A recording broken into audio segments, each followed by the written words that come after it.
Bumi langsung mengejar Kahyangan saat dia keluar dari ruangan. Tangisnya semakin pecah saat Bumi justru menarik tangannya agar mereka bisa saling berpelukan. Bumi biarkan gadisnya itu menumpahkan semua rasa sedih, luka, kecewa, dan marah dalam dekapannya. "Maaf, tolong jangan begini. Aku gak kuat ya." Bumi yang sama sakitnya justru semakin mendekap tubuh langsing kekasihnya itu. Entahlah bagaimana status hubungan mereka kini. Apa pantas masih disebut sepasang kekasih setelah kejadian beberapa menit lalu? "Terus aku harus apa? Aku bingung kalau nggak ada kamu, Bu," lirihnya dengan menjangkram baju yang dikenakan Bumi. Aku selalu ada buat kamu, sayang." "Ada sebagai apa?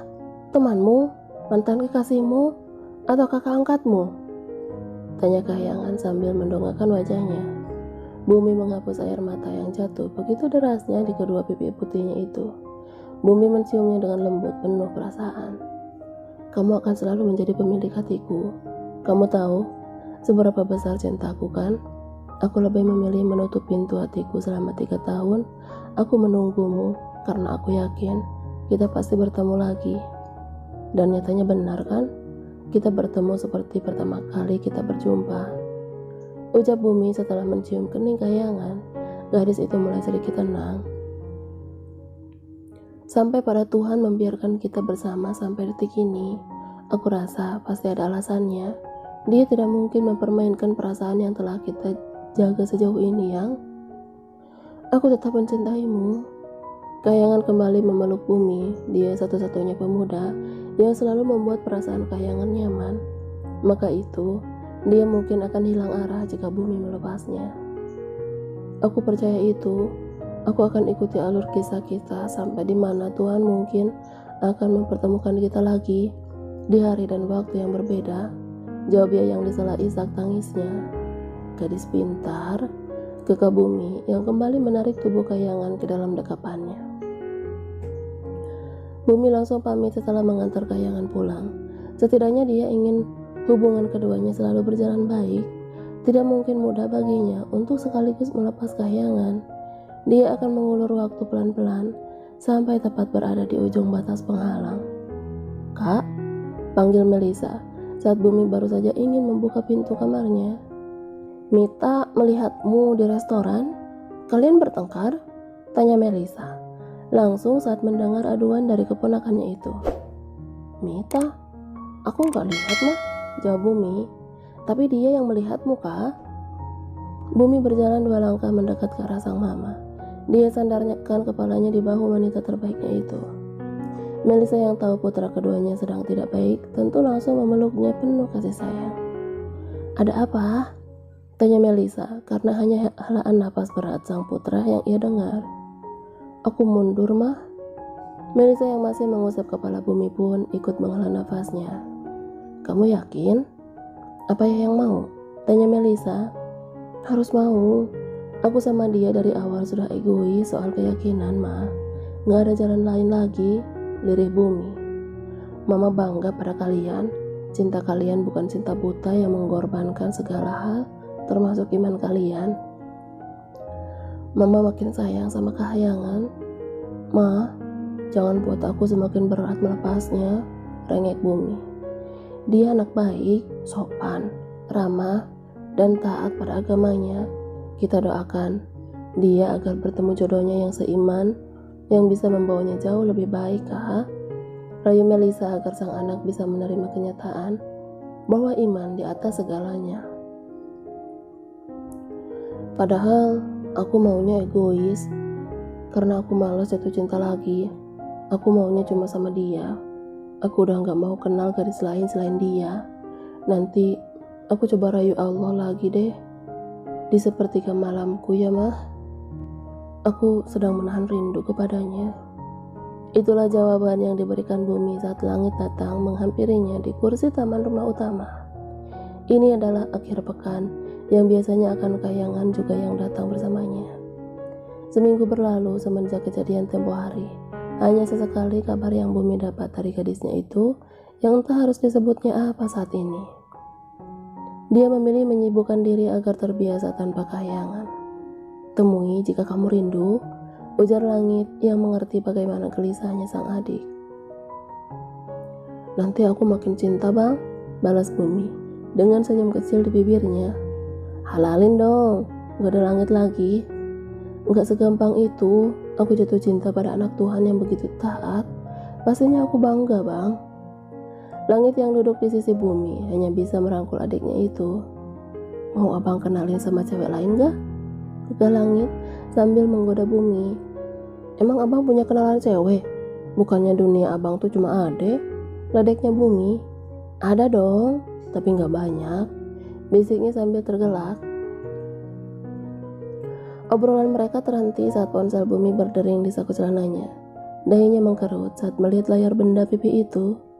Kenapa? Tanya langit saat dirasa bumi tidak juga mengangkat telepon untuknya.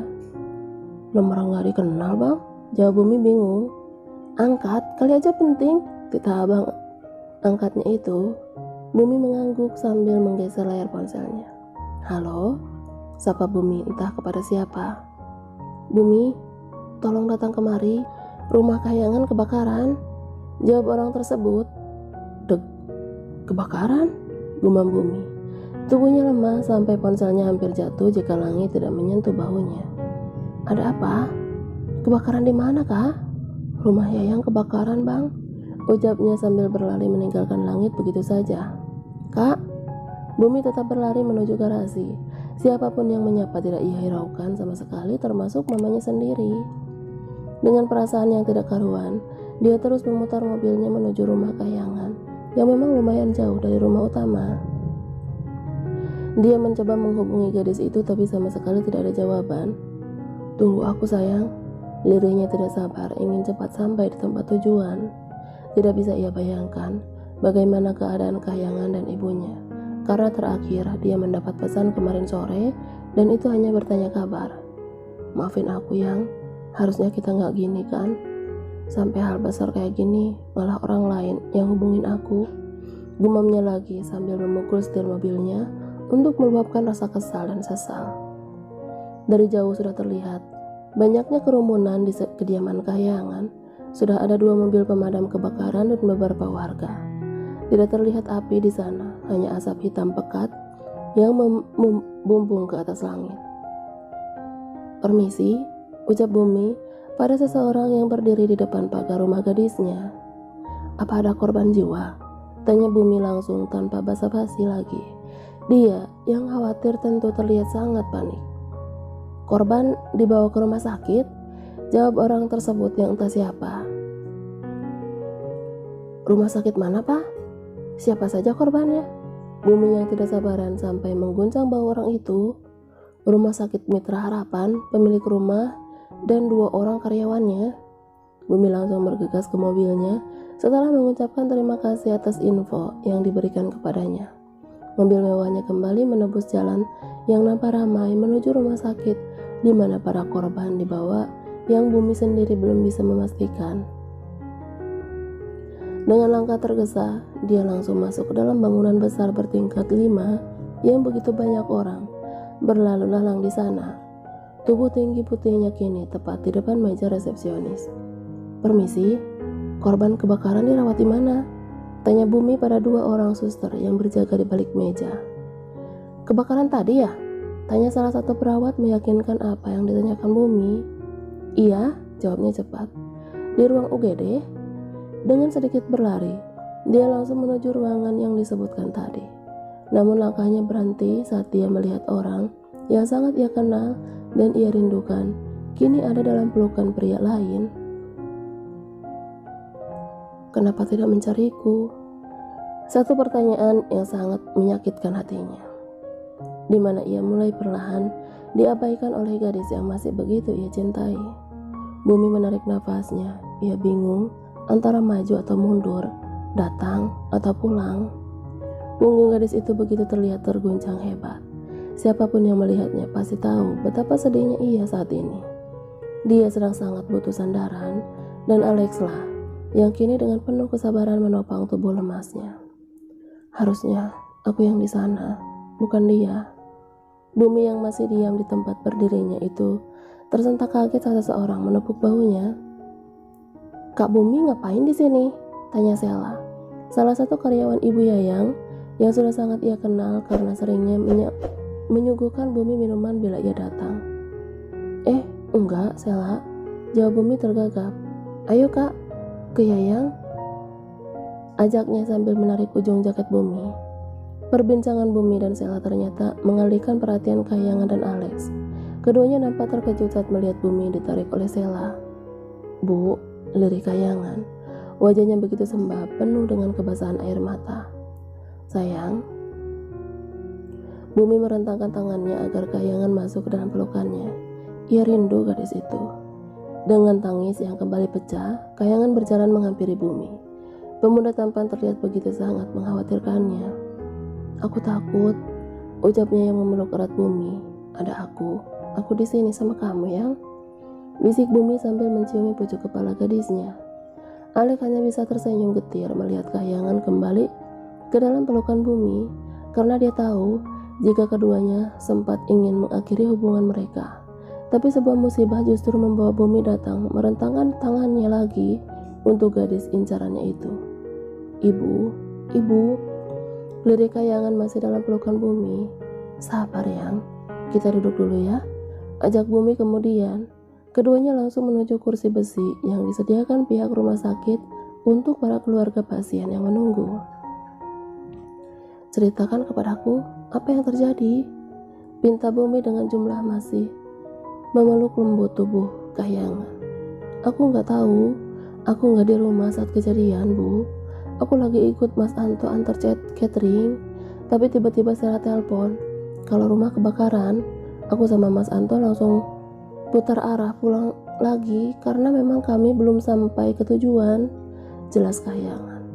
Mata Bumi beralih ke Sela yang bersandar di dinding bersebelahan dengan Alex. Gadis itu nampak kebingungan memulai ceritanya.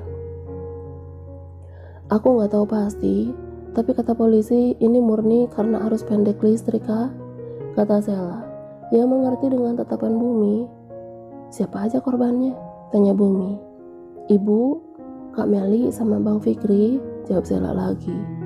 "Hanya luka bakar. Semoga mereka diberikan kekuatan," timpal Alek. "Amin." Lebih dari 2 jam semuanya menunggu dengan sangat resah. Dokter belum juga keluar untuk memberikan kabar kondisi dari ketiga korban. Kahyangan yang nampak sudah lemas terus dikuatkan oleh Bumi. Air matanya terus mengalir deras, apalagi saat Sela memberitahu jika ibunya lah yang paling parah karena berada di dapur seorang diri saat karyawan sedang sibuk menyiapkan catering lainnya. "Kamu kuat, aku tahu itu sayang," bisik Bumi. Dia pun tidak bisa berbuat apa-apa saat ini. Meski sudah menghubungi pihak rumah sakit milik keluarganya untuk mempersiapkan segala hal, jika rumah sakit tempat para korban kini dirawat tidak memungkinkan untuk merawat lebih maksimal. "Lex, antar aku ke gereja ya." "Ke hotel?" Hujan membulatkan matanya. Dia yang masih tersentak kaget hanya diam saja saat air memakaikan satbel. "Let's go." OTW main basah-basahan. Dia tertawa terbahak-bahak saking semangatnya saat menyalakan lagi mesin mobilnya. "Enggak ay, gue nggak mau," ucap Hujan sambil mencubit lengan sang suami. "Bodoh, gue yang mau," balasnya sambil menjulurkan lidah. Hujan terus mengoceh memarahi air yang membuat ia akhirnya telat masuk kelas pertamanya.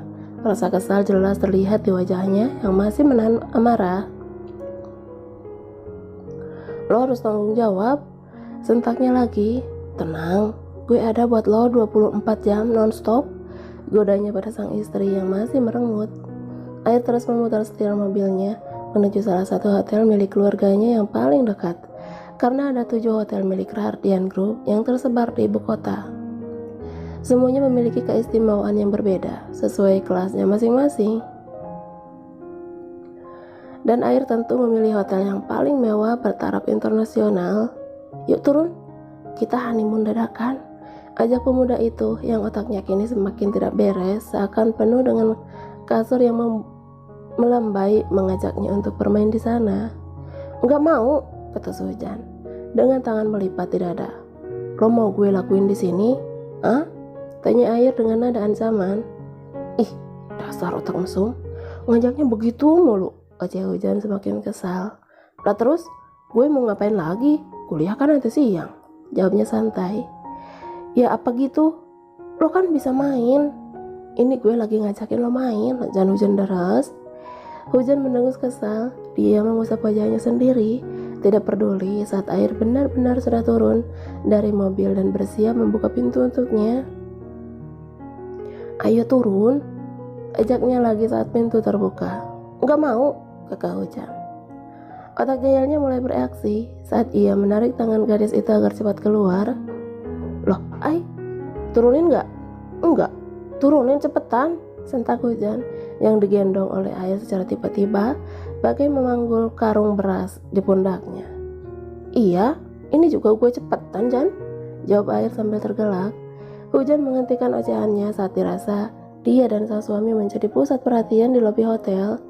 Yang tahu tentang mereka tentu akan tersenyum simpul, tapi lain halnya yang tidak tahu tentu akan memandang aneh drama pasangan muda itu. Air memasuki lift khusus yang tidak sembarangan orang lain bisa masuk. Hanya keluarga besarnya yang dapat menikmati fasilitas itu. Karena lift tersebut langsung menuju satu lantai tempat di mana jajaran kamar mewah berada khusus mereka berada. Tring, pintu kotak besi itu terbuka lebar. Air keluar dari dalam lift masih dengan memanggul sang istri sama seperti saat keluar dari mobil. Hujan tidak lagi berteriak. Dia hanya mengumpat kesal sambil mencubit kecil-kecil punggung suaminya. Sekali lagi lo cubit sampai ada bekasnya. Siap-siap, gue bales bikin di dada lo, paham? Ancam Air yang mulai kesakitan. Hujan langsung berhenti, dia kini hanya menutup wajahnya dengan telapak tangan. Ceklek. Pintu kamar hotel mewahnya terbuka lebar. Dia tersenyum senang saat melihat balutan spray putih membungkus kasur besar berukuran king size itu. Buk. Air menjatuhkan tubuh sang istri di tengah tempat tidur. Dia berdecak pinggang dengan napas terengah-engah. Buset, tuh badan lo kecil tapi berat banget. Kebanyakan dosa, nolak suami mulu sih.